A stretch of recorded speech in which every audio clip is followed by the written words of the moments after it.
जी नमस्कार, मेरा नाम गौतम है। मैं बता देना चाहता हूं, एक तरफ पप्पू यादव हैं जो पूर्णिया से निर्दलीय चुनाव जीते हैं, एक तरफ गिरिराज सिंह हैं जो बेगूसराय से बीजेपी के सीट से चुनाव जीते हैं और उन्हें बिहार में कपड़ा मंत्री का केंद्र में कपड़ा मंत्री बनाया गया है। मेरे दोस्तों, दोनों को व्हाट्सएप पर धमकी मिलता है।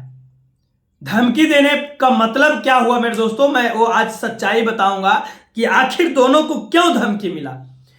पप्पू यादव जो लॉरेंस बिश्नोई जेल में बंद है, बाबा सिद्दीकी का मर्डर होता है, उसमें लॉरेंस बिश्नोई को खत्म करने की बात कहें पप्पू यादव कि मैंने उसका 24 घंटे में जितना भी नेटवर्क है वो मैं 24 घंटे में समाप्त कर दूंगा।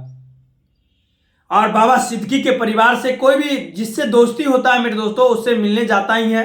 बाबा सिद्दीकी के परिवार से पप्पू यादव मुंबई मिलने पहुंच गए और कहते हैं सलमान खान से भी बात हुई, कुछ बात हुआ होगा, वो बात नहीं है। अब इधर गिरिराज सिंह का व्हाट्सएप पर भी एक जो कोई मुस्लिम कर नाम से आता है, अब कौन है मेरे दोस्तों ये मैं पूरा कंफर्म नहीं कर सकता हूं। गिरिराज सिंह को व्हाट्सएप पर मैसेज आता है, मारने की धमकी देता है, और इधर पप्पू यादव का व्हाट्सएप पर भी मैसेज आता है धमकी मारने का।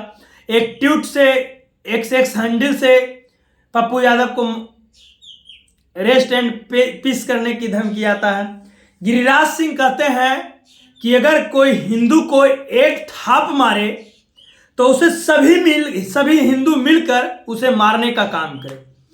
गिरिराज सिंह एक हिंदू एकता कोई रैली चला रहे थे, हिंदू सम्मान यात्रा। मेरे दोस्तों, मैं बता देना चाहता हूं, जब हमारे देश में प्रधानमंत्री हिंदू, राष्ट्रपति हिंदू, गवर्नर हिंदू, संसद हिंदू, खगड़िया का संसद हिंदू, सभी हिंदू, मुख्यमंत्री हिंदू, तो हिंदू खतरे में कैसे हैं हमें समझ में नहीं आ रहा है। ये लोग कहते हैं बटोगे तो कटोगे। अरे भैया, बट कहां रहा है? कौन बट रहा है? मैं वही तो आपसे पूछने आया गिरिराज सिंह जी। मतलब आप कहिएगा तब हम हिंदू हैं, नरेंद्र मोदी कहेंगे तब हम हिंदू हैं, योगी जी कहेंगे तब हिंदू हैं।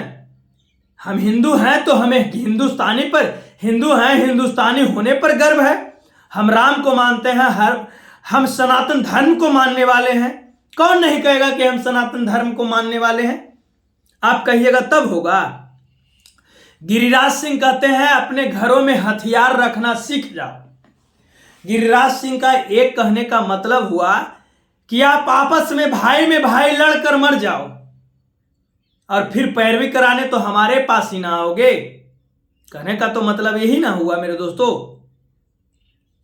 जब आप संसद हैं, आप दोनों लड़ सकते हैं, तो भाई में भाई तो कभी का लड़ाई हो जाता है, तो हथियार दोनों को पास रहेगा। गिरिराज सिंह का ये हिम्मत नहीं हुआ कहने का कि आप कलम रखना सीख जाओ। मैं पूछना चाहता हूं, पप्पू यादव और गिरिराज सिंह में दोनों का बोलबाला कैसा है?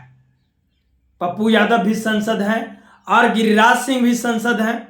पप्पू यादव निर्दलीय सांसद हैं, गिरिराज सिंह काला झंडा दिखाने वाले सांसद हैं।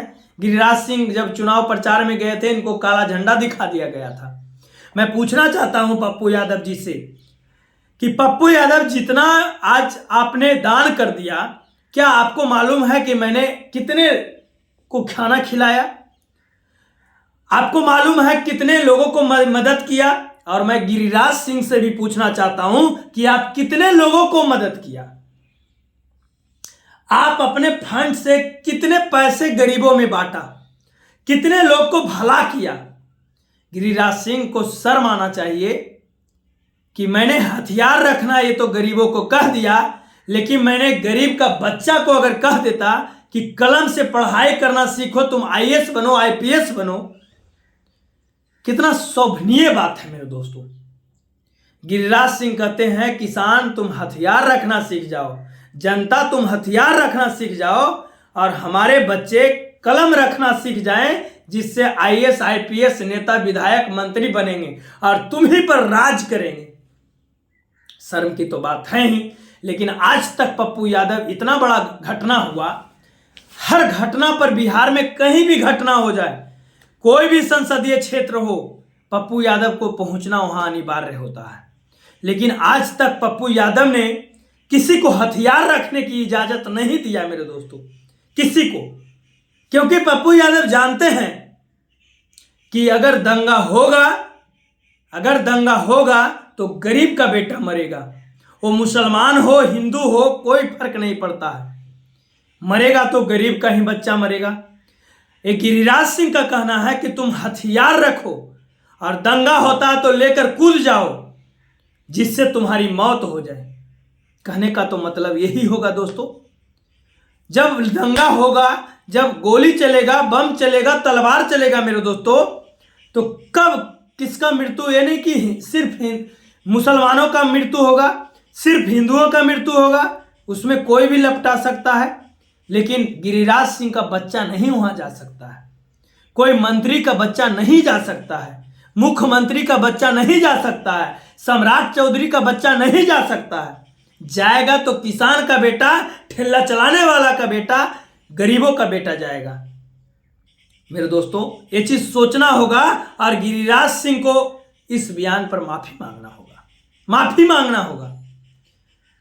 आप हिंदू बनने का प्रेरणा दे सकते हैं गिरिराज सिंह जी, हथियार रखने की प्रेरणा आप नहीं दे सकते हैं। अगर हम हथियार रखते हैं तो पुलिस प्रशासन आर्म सेट में जाकर ठूंस देगा, तो उसको छुड़ाने का आप जिम्मेदारी लेते हैं क्या? लेते हैं? उतना हिम्मत है आपको?